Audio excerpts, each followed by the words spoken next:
Nah, yang kemarin itu unik, Bang Rocky.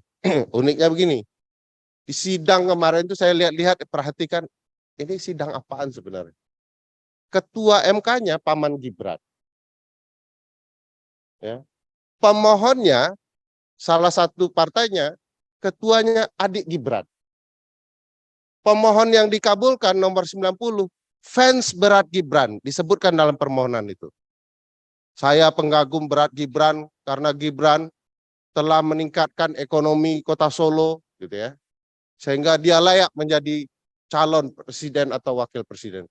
Apa hubungannya saya juga tidak tahu, antara berhasil di Solo dengan di Indonesia. Pokoknya dia fans berat Gibran. Di pihak termohon ada DPR dan pemerintah, yaitu pemerintahan ayahnya Gibran. Jadi sidang kemarin itu seluruhnya ikatan kekeluargaan Gibran. Jadi Pak Presiden, bagaimana mungkin tidak kita bilang itu mahkamah keluarga? Kalau dalam persidangan itu keluarganya Gibran semua. Bang Rocky juga merasakan bahwa bagaimana hukum itu digunakan sebagai alat kekuasaan untuk kemudian mempermasalahkan orang-orang kritis. Aneh kan kalau cuman bisa tersinggung karena ujaran, tapi kita dilarang tersinggung karena kebijakan. Kalau bisa kebijakan itu menyinggung kita dan kita laporkan mereka secara hukum, dipenjara semua tuh orang-orang. Tapi kalau dengar ucapan kita, mereka boleh tersinggung, boleh laporkan kita, boleh penjarakan kita. Hukum seperti ini hanya hukum produk kekuasaan untuk kemudian membenarkan tindakan mereka yang salah.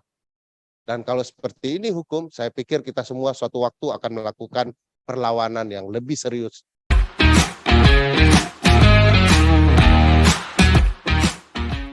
Kawan-kawan sekalian, kita akan memulai diskusi kita ini. Kita tahu dalam beberapa minggu terakhir kita banyak dikejutkan dengan situasi-situasi politik yang begitu cepat dan yang begitu mengagetkan. Kemarin kita juga dikagetkan dengan satu keputusan Mahkamah Konstitusi di mana keputusan tersebut menimbulkan pro kontra. Bahkan sebelum keputusan yang terakhir dibacakan oleh Mahkamah Konstitusi, banyak orang yang sudah memuji-muji Mahkamah Konstitusi masih bisa menjaga marwah dan segala macam, tapi ternyata itu prank.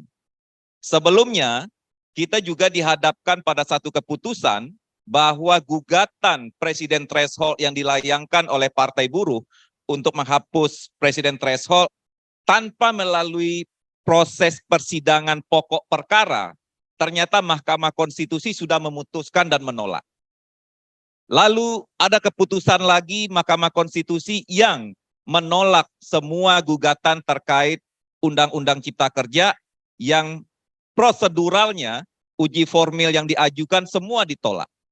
Nah, jadi kita pengen mendengarkan apa sebenarnya yang terjadi dengan persoalan dan sistem hukum di Indonesia pada hari ini.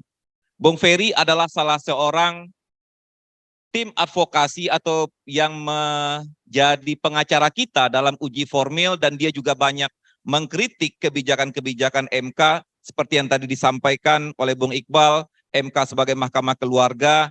Apa sebenarnya yang terjadi, Bung Ferry, tentang sistem hukum yang ada pada hari ini?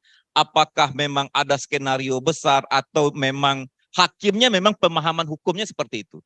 Nah, itu kita pengen mendengar dari Bung Ferry, dan untuk kesempatan pertama saya kasih kepada Bung Ferry untuk menyampaikan itu. Silakan, Bung.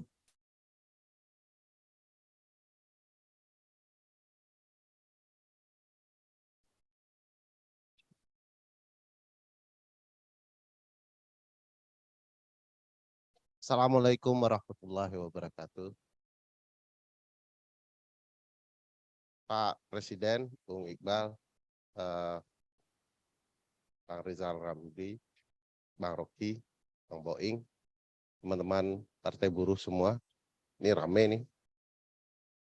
Sudah satu kursi nih di DKI Jakarta. Itu kalau milih semua. Apa yang terjadi, nggak tahu juga saya, Bang Boing. Aneh semua soalnya.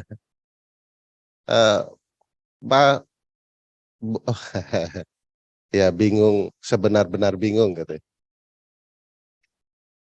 Bang Said Iqbal ini kan salah tempat lahir aja Bang Rizal Ramli. Coba beliau anak Presiden Jokowi.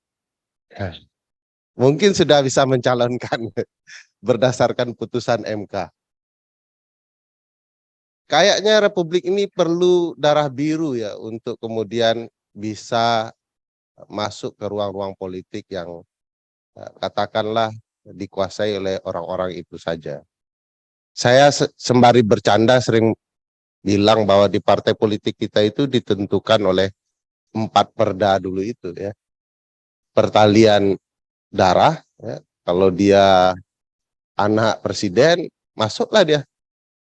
Pertalian dakwah, dia satu organisasi, potensial tuh.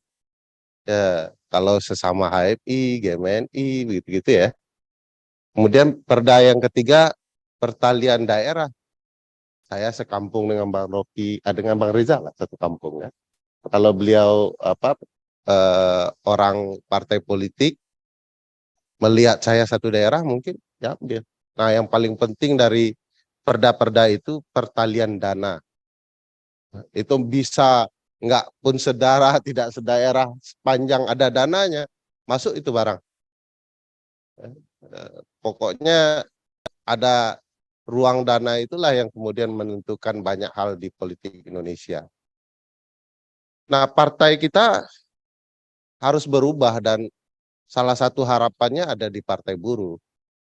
Partai Buruh harus beda dengan partai yang lain, baik dalam pengelolaan kadernya, melakukan kandidasinya. Kalau partai lain ya 4 perda itu baru dia bisa jadi kandidat. Kalau tidak punya relasi itu ya susah. Nah, Partai Buruh harus membangun sistem kalau kadernya yang bekerja keras demi partai, maka berikan dia kesempatan. Jangan seperti partai-partai lain itu. Ya, baru 3 hari jadi anggota, tiba-tiba bisa jadi ketua. Itu kalau ada yang bisa melakukan penelitian, mungkin peristiwa aneh bin ajaib ya, 7 keajaiban dunia ya. Masuk ketika Kaisang kemudian bisa menjadi. Dan kalau dilihat sebenarnya banyak anak-anak muda yang potensial tetapi tidak diberi ruang untuk maju. Makanya peristiwa Kaisang itu adalah peristiwa yang unik menurut saya, yang sebenarnya tidak perlu dibantah oleh partai yang lain yang memajukannya, bahwa ini politik yang mengatasnamakan keluarga tertentu. Politik dinasti itu jangan dianggap sebagai politik bukan monarki itu. Politik dinasti itu maksudnya politik yang mengedepankan ruang-ruang kekeluargaan seperti di Filipina itu politik dinasti. Jadi sepanjang nama belakangnya sama, dia dapat ruang yang lebih besar gitu ya. Dan itu yang terjadi dengan Kaisang dan Gibran. Nah, yang kemarin itu unik Bang Rocky. Uniknya begini. Di sidang kemarin itu saya lihat-lihat, perhatikan, ini sidang apaan sebenarnya? Ketua MK-nya Paman Gibran. Ya. Pemohonnya, salah satu partainya, ketuanya adik Gibran. Pemohon yang dikabulkan nomor 90, fans berat Gibran, disebutkan dalam permohonan itu. Saya pengagum berat Gibran karena Gibran telah meningkatkan ekonomi kota Solo, gitu ya, sehingga dia layak menjadi calon presiden atau wakil presiden. Apa hubungannya saya juga tidak tahu antara berhasil di Solo dengan di Indonesia. Pokoknya dia fans berat Gibran. Di pihak termohon ada DPR dan pemerintah, yaitu pemerintahan ayahnya Gibran. Jadi sidang kemarin itu seluruhnya ikatan kekeluargaan Gibran. Jadi Pak Presiden, bagaimana mungkin tidak kita bilang itu mahkamah keluarga? Kalau dalam persidangan itu keluarganya Gibran semua. Apa standar etik kekuasaan kehakiman kita? Jika terdapat relasi keluarga menurut Undang-Undang Kekuasaan Kehakiman ke atas, ke bawah, ke samping, maka dia wajib mundur. Dilakukan oleh Ketua MK untuk 3 permohonan. Permohonan keempat nomor 90 masuk lagi itu barang. Dia tidak mengundurkan diri sebagai hakim yang menjatuhkan putusan. Alasan dia mundur di 3 permohonan pertama adalah konflik kepentingan. Ada keponakannya di sana. Yang keempat, dia balik lagi. Karena itu satu-satunya kesempatan untuk memberikan karpet merah kepada keponakan. Jadi standar etiknya ganda.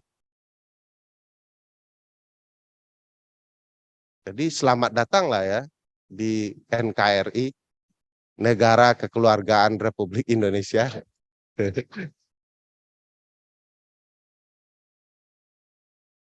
Bahagia juga ya Partai Buruh dengan keluarga-keluarga, sampai tepuk tangan ya. Harusnya udah mulai marah nih. Besok pagi sudah turun ribuan orang di Mahkamah Konstitusi. Kebetulan saya dengar cerita teman-teman mahasiswa, gara-gara putusan kemarin mereka berpikir untuk bersatu. BEM SI yang dulu pecah mau bergabung. Juga akan bergabung dengan BEM Nusantara. Nah, kapan demonya ini yang saya tidak tahu. Ya, Bung Ferry, saya mau mendalami, ini kan problem demokrasi betul di kita ya, karena ini akan menentukan bagaimana bangsa ini ke depan. Dulu di masa Orde Baru, ada problem demokrasi kita itu yang menjadi usungan dalam gerakan pada waktu itu adalah dui fungsi ABRI dan 5 paket undang-undang politik.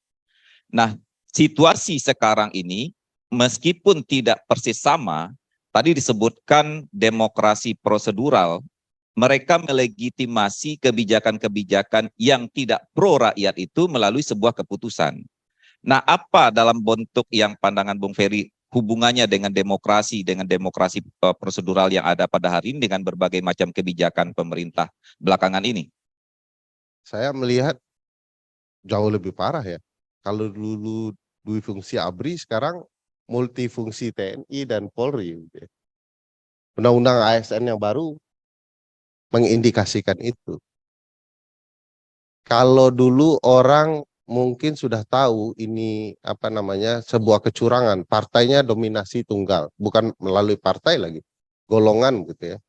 Nah, kalau sekarang kalau dilihat kecurangan itu semua orang tahu ya, dan orang-orang mempertanyakan kecurangan itu, tetapi tidak ada satupun mekanisme hukum ya untuk kemudian mengadili kecurangan itu. Kalau kemarin misalnya Bang Boeing, kita ditolak permohonan presidensial threshold kita dengan alasan bahwa ini open legal policy. Ya. Harusnya pembentuk undang-undang yang ngaturnya. Kecuali Anda semua katanya, Hakim Konstitusi ke kita, bisa membuktikan telah terjadi intolerable injustice. Ketidakadilan yang tidak dapat ditoleransi atau ketidakadilan yang tidak terperikan lagi. Emang memberi jalan Gibran menjadi calon wakil presiden atau apapun namanya merupakan ketidakadilan yang tidak dapat ditoleransi? Kok diterima? Padahal ayat konstitusionalnya sudah jelas tuh Bang Boeing. Pasal 6 ayat 2 Undang-Undang Dasar 1945. Syarat-syarat menjadi calon presiden dan wakil presiden diatur lebih lanjut dengan undang-undang. Diatur lebih lanjut dengan undang-undang. Itulah makna open legal policy. Pembuat undang-undang silakan atur. Tapi begitu Partai Buruh yang maju, padahal di pasalnya tidak ada ketentuan soal open legal policy, pasalnya jelas ya, partai atau gabungan partai politik dapat mengusulkan calon presiden dan calon wakil presiden sebelum pemilu. Titik.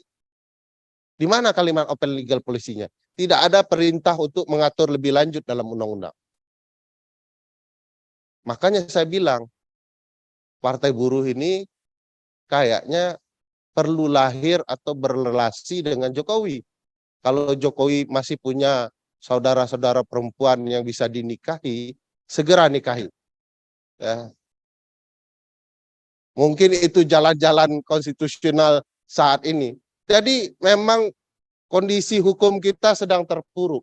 Dan ini kondisi penting juga bagi perjuangan, termasuk teman-teman Partai Buruh, untuk melakukan sesuatu. Terus kampanyekan kecurangan ini, sampaikan kepada publik bahwa jika Anda memilih Partai Buruh, akan ada kondisi yang berbeda yang akan terjadi. Nah, jangan amin-amin saja, pergerakan tidak ada, gitu ya. Padahal amin kubu yang lain, gitu ya.